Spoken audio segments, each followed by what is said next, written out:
ओम नमो भगवतो वासुदेवाय। भक्तों, आज हम श्रीमद् भगवद गीता का 7वें अध्याय का 15वें श्लोक का श्रवण कर रहे हैं। इससे पहले हमने श्रवण किया था कि श्री कृष्ण अर्जुन को समझा रहे हैं कि देखिए, यह प्रकृति मेरे ही 3 गुणों से मिलकर बनी है। जो व्यक्ति इन 3 गुणों को नहीं समझ पाता है वह परमात्मा को भी नहीं जान पाता है कि वह जो अविनाशी व्यक्ति है, जिसे इस संसार की मोह माया नहीं उलझा रखा है, वह व्यक्ति मेरी प्रकृति को नहीं समझ पाता है। तो आज हम श्लोक संख्या 15 में श्रवण करेंगे कि माया ने ही हर किसी को घेरा हुआ है। जब व्यक्ति मोह माया में फंस जाता है तो उसका ज्ञान धूमिल हो जाता है और आसुरी प्रवृत्ति हो जाती है, नीच से नीच कार्य करता है।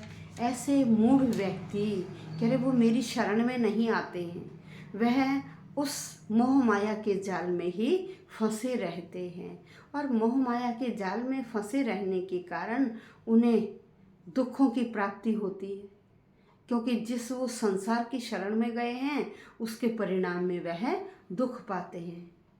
क्यों? क्योंकि भगवान की माया ने हर व्यक्ति को बांधा हुआ है। जब भगवान की माया ने व्यक्ति को बांधा हुआ है तो व्यक्ति बेचारा क्या करे। लेकिन देखिए, उत्तर पक्ष क्या है कि भगवान की माया किसी को नहीं बांधती, मनुष्य ही भगवान की माया को अपनी ओर खींचता और उसमें स्वयं ही बंध जाता है, क्योंकि वह उस मोह माया के जाल में फंसा हुआ है, इसलिए ईश्वर के सही रूप को वह नहीं जान पाता है। तो आइए, श्लोक संख्या 15 है।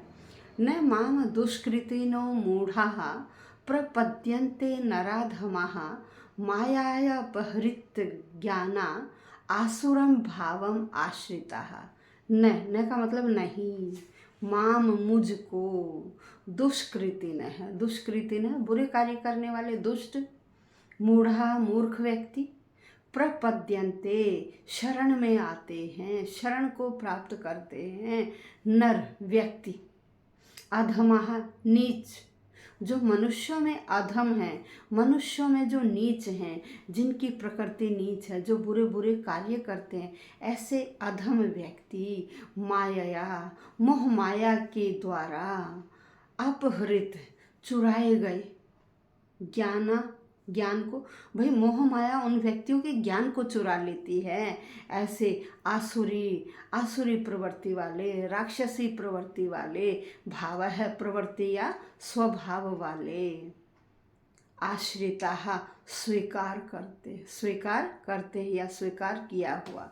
अब देखिए, यहाँ क्या कह रहे हैं, कह रहे जो बिल्कुल मूर्ख है, जो मनुष्यों में नीच है, जिनको ज्ञान के द्वारा हर लिया, जिनकी बुद्धि, जिनके ज्ञान को माया के द्वारा हर लिया गया है, जो राक्षसी प्रवृत्ति वाले बन गए हैं, जो व्यक्ति आस्तिक नहीं है, नास्तिक हैं, राक्षसी प्रवृत्ति वाले बन गए हैं, ऐसे दुष्ट व्यक्ति मेरी शरण ग्रहण नहीं करते हैं। यहाँ श्री भगवान कह रहे हैं कि मेरे चरण कमलों की जो शरण है वो ग्रहण करने से मनुष्य जो प्रकृति के कठोर से कठोर नियम हैं उनको लांघ सकता है। कब लांघ सकता है? जब वह मेरी शरण में आ जाता है तो प्रकृति के जो कठोर से कठोर नियम हैं उनको भी वह क्या करता है? लांघ जाता है। लेकिन विद्वान, दार्शनिक, वैज्ञानिक, बड़े बड़े शासक और जनता के जो नेता हैं, बड़े सर्वशक्तिमान है, कह रहे वो भगवान के चरण कमलों की शरण को क्यों नहीं ग्रहण करते? भाई, क्यों नहीं ग्रहण करते? देखिए, रावण भी बड़े प्रकांड पंडित थे, लेकिन क्या उनकी बुद्धि को किसने घेर लिया था? मोह माया ने घेर लिया था। तो ऐसा व्यक्ति उस सांसारिक मोह माया में ही उलझा रहता है। दर्प, घमंडी, अभिमानी, इस तरह के व्यवहार में वह उलझा रहता है। तो ऐसा व्यक्ति कह रहे हैं मोह माया में उलझा हुआ भगवान की शरण में नहीं पहुंचता। कब पहुंचता है? जब वो संसार के जो कठोर नियम हैं उनको लांघ कर केवल और केवल अपने मन को किसकी शरण में लगा ले? भगवान की ओर लगा ले, हर कार्य भगवान को ही अर्पित करके करे। तो ऐसा व्यक्ति भगवान की शरण में, भगवान भी उनको अपनी शरण में ले लेते, वो भगवान की शरण में पहुंच जाते हैं। गीता में स्पष्ट कहा गया है कि देखिए भौतिक शरीर, ये हमारा जो भौतिक शक्ति है वो परमेश्वर के पूर्ण निर्देशन में काम करती है। जितने भी हैं भगवान की इच्छा होती तभी हम काम करते हैं। बिना भगवान की इच्छा के हम कोई कार्य नहीं कर सकते, क्योंकि हमारा कोई स्वतंत्र प्रभुत्व नहीं है। जिस प्रकार छाया पदार्थ का अनुसरण करती है वैसे ही शक्ति, उसी प्रकार से ये शक्ति भी काम करती है। नास्तिक और जो अनिश्वरवादी व्यक्ति है, जो भगवान को नहीं मानता, वह यह नहीं समझ पाता है कि भगवान किस प्रकार से कार्य करते हैं, या वह उस परमेश्वर की योजना को नहीं जान पाते हैं।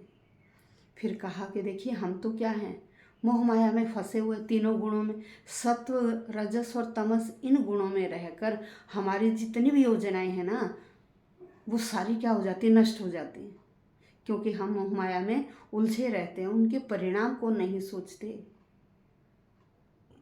जिस प्रकार से भौतिक दृष्टि से वही विद्वान, वैज्ञानिक, दार्शनिक, शिक्षक होते हुए भी हमने देखा कि हिरण्यकशिपु और रावण, इन सब की सारी योजनाएं ध्वस्त हो गई थी। क्यों? क्योंकि इनकी बुद्धि को अज्ञान ने, मोह माया ने हर लिया था। जो दुष्प्रवृत्ति वाले व्यक्ति होते हैं उनको चार उनमें बांटा गया है: मूर्ख व्यक्ति, नीच व्यक्ति,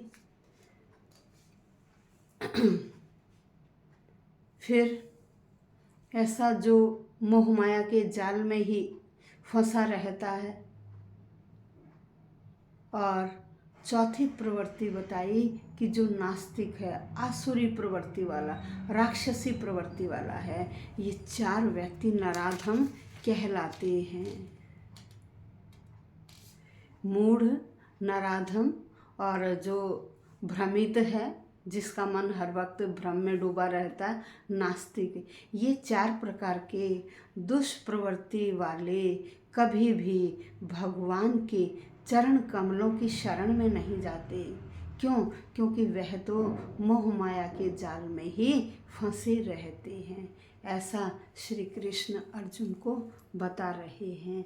भले ही सारे शास्त्र और आचार्य ऐसा उपदेश नहीं देते हैं, लेकिन यहाँ भगवान श्री कृष्ण अर्जुन को बता रहे हैं कि चार प्रकार के ये जो नराधम व्यक्ति हैं, यह भगवान की शरण में नहीं जाते, भगवान का नाम नहीं लेते, वह इस सांसारिक मोह माया को ही सर्वोत्कृष्ट समझते हैं और इसी में उलझे रहते हैं। इसीलिए बार बार वह इस धरती पर जन्म लेते हैं और आवागमन के चक्कर में फंसे रहते हैं।